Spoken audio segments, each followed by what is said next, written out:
계속해서 사마리아 여인의 이야기를 보고 있습니다.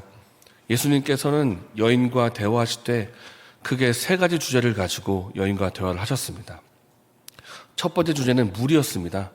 예수님께서 먼저 와서 여인에게 말씀을 거쳤죠. 내게 물 좀 달라 이렇게 말씀하셨지만은 사실은 예수님이 육신적으로는 물이 조금 필요했겠지만은 실상은 예수님께서 영혼의 생수가 되신다는 것을 여인에게 말씀하시기 위해서 물을 주제로 대화를 처음에 시작하신 것입니다. 그리고 두 번째 주제는 남편이었습니다. 내 남편을 불러오라. 난 남편이 없습니다. 그래, 네 말이 맞다. 내가 보니까 지금까지 너에게 5명의 남편이 지나갔고 지금도 남자가 있지만 그 남자도 너의 남편이 아니니 그 말이 맞네. 이것을 보니까 여인은 깜짝 놀랐습니다. 어떻게 내 과거를 알고 계십니까? 그래서 예수님께서는 여인 안에 있는 영적인 갈망, 영적인 목마름을 보셨습니다.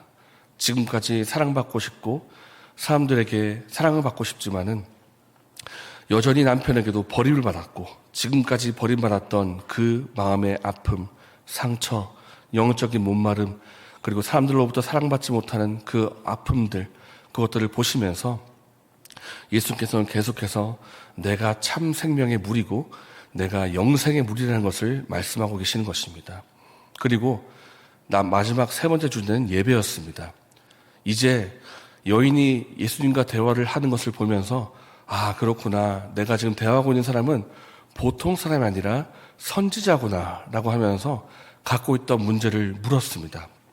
그렇다면 제가 질문 한 가지 하겠습니다. 우리가 어디에서 예배를 드려야 진짜 예배를 드릴 수가 있습니까? 사람들은 말하기를 야곱과 아브라함이 예배드렸던 이곳 그리심산에서 예배를 드린 것이 옳다를 말하고, 유대인들은 남쪽에 있는 성전에서 예배드리는 것이 옳다 이야기합니다. 예루살렘입니까? 그리심산입니까? 어느 예배가 진짜 예배입니까? 예수님께서 말씀하시기를 장소가 중요한 것이 아니다. 어떻게 예배드리는가가 더 중요한 것이다. 하나님께서는 영이시기 때문에 영과 진리로 드리는 예배를 받으신다. 하나님께서 그러한 참된 예배자를 찾으신다. 이렇게 예수님께서 답을 하시니까 여인이 이제는 마지막에 근본적인 갈망을 예수님께 말씀을 드립니다. 이렇게 답을 하시는 것 보니까 너무 좋군요. 나중에 메시아가 오실 텐데, 장차 그리스도가 오실 텐데, 그리스도가 오시면 우리에게 모든 것을 알려주시겠죠? 이렇게 말을 합니다. 그러니까 여인이 궁금했던 것을 다 답하시는 것을 예수님을 통해서 보니까 메시아를 향한 갈망을 말씀드리는 것입니다. 나중에 그분이 정말 오시면 우리가 궁금해했던 모든 것을 알려주시겠죠? 라고 말씀드리니까 예수님께서 이제 그 말씀하시는 것입니다. 너가 찾는 그 메시아가 바로 나다. 그렇게 말씀하시는 것입니다. 요한복음 가운데에서 이렇게 밝히 예수님께서 내가 그리스도다, 내가 메시아다 이렇게 밝히 드러낸 것은 요한복음에서 이번이 처음일 것입니다. 너가 찾는 그리스도가 바로 나다라는 것을 밝히 드러냈습니다. 그래서 여인은 내가 만난 분이 보통 선지자도 아니고 그리스도이시구라는 것을 밝히 깨달은 다음에 그가 반응한 것이 있습니다. 무엇인가 하면 오늘 본문에 28절 말씀에 물동이를 버려두고 동네로 들어가서 사람들을 만나서 내가 그리스도를 만났다는 소식을 마구 전하는 것입니다. 여러분, 이것이 조금 전 여인의 상태와 비교했을 때 얼마나 변화가 일어난 건지를 우리가 알아야 될 필요가 있습니다. 이 여인은 어떤 여인이었습니까? 남편에게 버림받은 여인이요, 남편에게 버림받았다는 그 사실 때문에 사람들에게까지 버림받은 사람입니다. 사랑받지 못한 사람, 버림받은 사람, 그리고 스스로도 사람들을 만나기를 꺼리는 사람. 그렇기 때문에 목이 말라서 결국 물을 기르러 나올 때에도 그냥 일상적으로 나오지 못하고 12시에 정오 시간에 아무도 찾지 않을 그때 아주 더운 시간에 혼자 나와서 물을 기르러 옵니다. 왜냐하면 그래야 사람들을 만나지 않을 수가 있고 내 부담을 피할 수가 있기 때문입니다. 그런 사람입니다. 사람들에게 사랑을 받지 못한 사람, 나도 사람들을 만나기 꺼려하는 여인.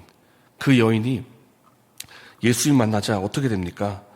가장 육체적인 필요였던 물동이를 버려둡니다. 그러니까 그리스도를 만난 충격이, 이 감격이 물을 원하는 그 감격보다 더 큰 것입니다. 더 갈망보다. 물동이를 버려두고 동네로 들어갑니다. 이 여인이 사람들을 만나기 부담스러워하는 여인이었습니다. 그러나 사람들을 향해서 들어갑니다. 들어가서 내가 메시아를 만났다, 그렇게 외치는 것입니다. 예수님 만나면 그 삶이 변하게 됩니다. 어둠에서 빛으로 나오게 되고 죽음에서 생명으로 나오게 되고 복음의 능력과 은혜를 경험하면서 하나님의 사랑과 은혜가 얼마나 큰지를 깨닫게 됩니다.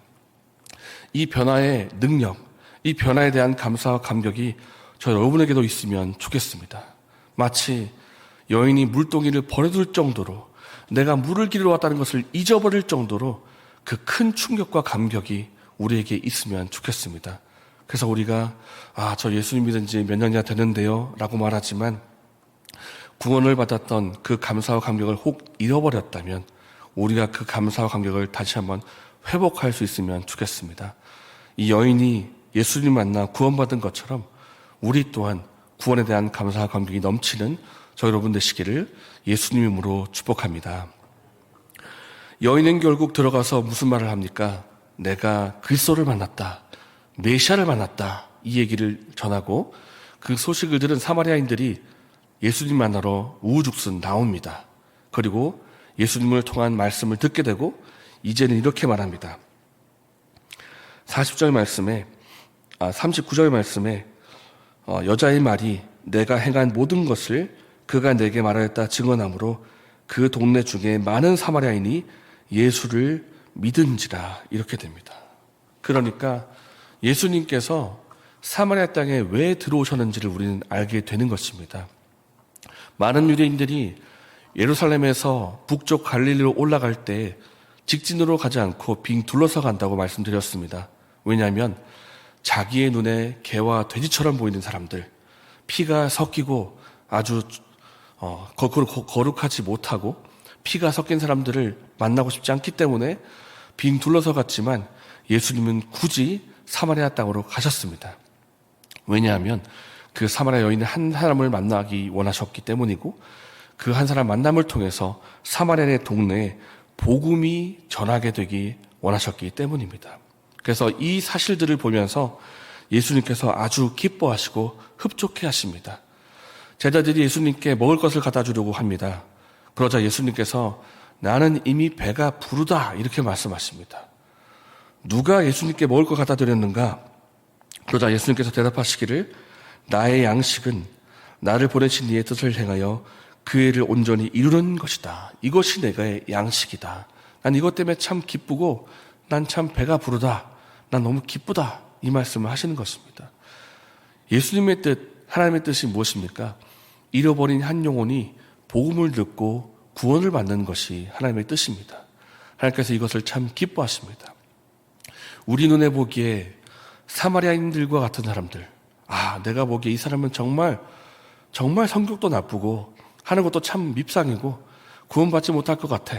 선을 아예 그어버리고 우리가 포기하고 있는 사람이 혹시 있습니까? 우리 눈에는 포기할지 모르겠지만 예수님께서는 아직 그 사람을 포기하지 않으셨습니다. 왜냐하면 아직 그 사람에게 생명을 거두어가지 않으셨기 때문입니다. 호흡을 그 사람에게 두고 계시기 때문입니다. 저희 형 이야기를 잠깐 말씀드리겠습니다. 저희 형은 예수님의 예자도 정말 듣기 싫어하고 제가 복음을 전할 때마다 웃기는 소리 하지 마라. 예수님이 밥 먹여주냐? 너나 열심히 믿어라. 했던 그런 사람이었습니다. 그렇게 하기를 거의 20년 동안 복음을 전해도 꿈쩍도 하지 않던 아주 돌 같은 사람이었는데 20년이 지나면서 그 마음이 녹아지고 어떤 일을 계기를 통해서 마음이 바닥까지 내려가면서 전화를 하는 것입니다. 갑자기 저에게. 진혁아, 너가 이야기했던 그 예수님이 누군지를 이제 내가 알았다. 나 진짜 예수님 믿는다. 이 얘기를 하는 것입니다. 내 눈에 보기에 제가 20년 동안 기다리면서 형을 늘 같은 마음으로 정말 예수님 좀 구원받았으면 좋겠어. 이런 마음으로 전했을까요? 부끄럽지는 아닙니다. 때론 전하다가 인간적인 생각에 이런 돌같이 움직이는 사람을 봤나? 이 사람은 구원받지 못할 것 같다. 이런 생각도 들 때가 있었습니다. 그러나 제가 포기하지 않았던 이유는 그 형에게 숨이 붙어 있다는 사실을 내가 알기 때문입니다. 이렇게 생각했습니다. 내 눈에 보기에는 안 믿을 것 같지만 하나님께서 형에게 숨을 붙여주시니 이것이 기회인 것 같다. 그런 생각이 들어서 끝까지 기다리고 기도했더니 결국은 예수님이 믿겠다는 말을 하는 것입니다. 하나님 보시기에 구원받지 못할 자는 없습니다. 우리는 그가 구원받을 자가 누구인지를 알지 못했기 때문에 우리 눈에는 보지 못하지만 그렇기 때문에 우리가 누구든지 아무든지 선을 긋지 말고 복음을 증거해야 되는 것입니다. 예수님의 눈에는 사마리아인이라 할지라도 구원받을 자였습니다. 그러나 유대인의 눈에는 구원받지 못할 자처럼 보였던 자들이었습니다. 우리가 복음을 전할 때에도 선을 긋지 않았으면 좋겠습니다. 우리 주변의 이웃 가운데, 나의 가족 가운데 아직 예수님을 알지 못하는 사람이 있으십니까? 우리가 그 사람을 위해서 마음에 품고 기도하면서 기회가 주어질 때마다 복음을 증거하면 좋겠습니다. 때가 되면 열매를 거두게 될 것이고 주님이 참으로 기뻐하시는 영원 구원의 역사가 일어나게 될 것입니다. 그래서 우리가 첫 번째로 예수님 만난 구원과 감격을 잃어버리지 않기를 원하고 이 감사와 감격 가운데 예수님을 주변에게 복음을 전할 수 있는 저 여러분 되시기를 예수님의 이름으로 축복합니다. 이 시간 말씀을 생각하면서 기도하겠습니다. 하나님, 이 여인이 물동을 버려두고 마을로 들어갈 정도로 구원의 감사와 감격이 충만했는데 이러한 감사와 감격이 내게도 있게 하여 주시옵소서. 구원을 받은 이 감사 가운데 살게 해주시고 이 구원에 받은 은혜를 주변의 이웃들에게 가족에게 전할 수 있는 우리가 되게 하여 주시옵소서. 이렇게 기도하시고 오늘 오전에는 수요 모임이 있습니다. 모임 가운데 은혜가 있게 달라고 기도하시고 개인적인 재물봉사 신 후에 자유롭게 돌아가셨습니다.